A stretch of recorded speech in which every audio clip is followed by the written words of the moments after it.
This morning, the entire village is taking part in a highly elaborate and rare form of fishing.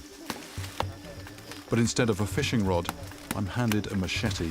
We're preparing for a technique called the quarau, which is a very labour-intensive technique.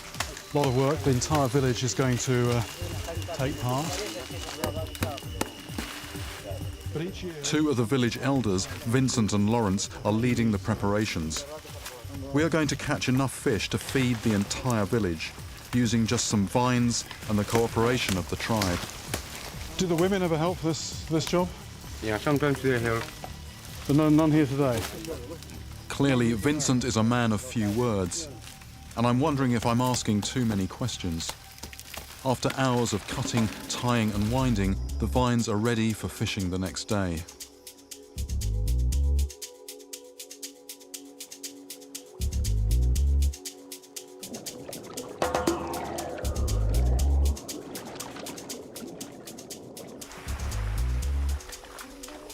Now, the entire village is going fishing in shark-infested waters.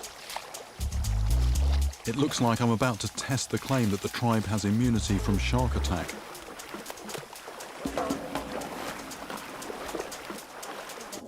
I'm not sure if I'm the fisherman or the bait, but I'm doing my best to look unconcerned. Hundreds of feet of vines are tied together to form a huge floating chain. This will be used to herd whole schools of fish into a trap. What I'm amazed about is that this is not a net. This is just a, this isn't really a physical barrier. Well, it is up to a point. So I'm intrigued to see how it works. I think it's, there's possibly a bit of psychology going on, fish psychology. For some reason, they won't come past this. Somehow, this thin vine must scare the fish and drive them into the heart of the trap.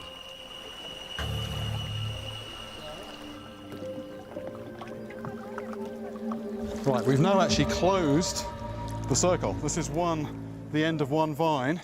The end of the other one is that way. So you can see now we're starting to get a double line of vines, and it's getting thicker.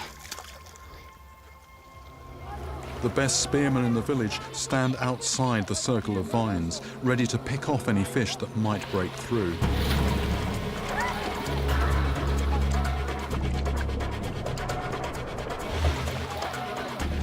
It's a bump-head parrotfish. A great catch, but as the blood trickles into the water, no one else seems at all concerned.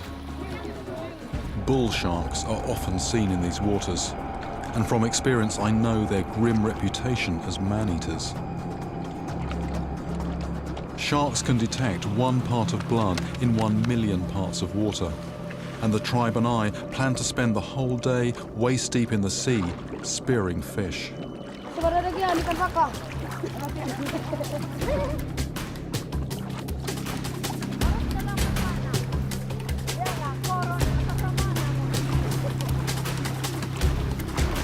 What's happening now is the finishing touches are being added to the trap at the centre of the ring of vines.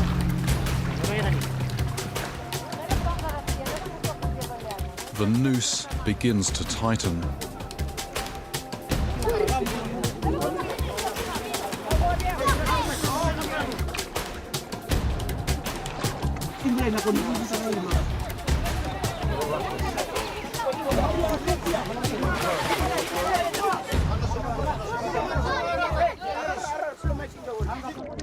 Normally, these would be fish that I would admire in an aquarium. Now, I have to kill them.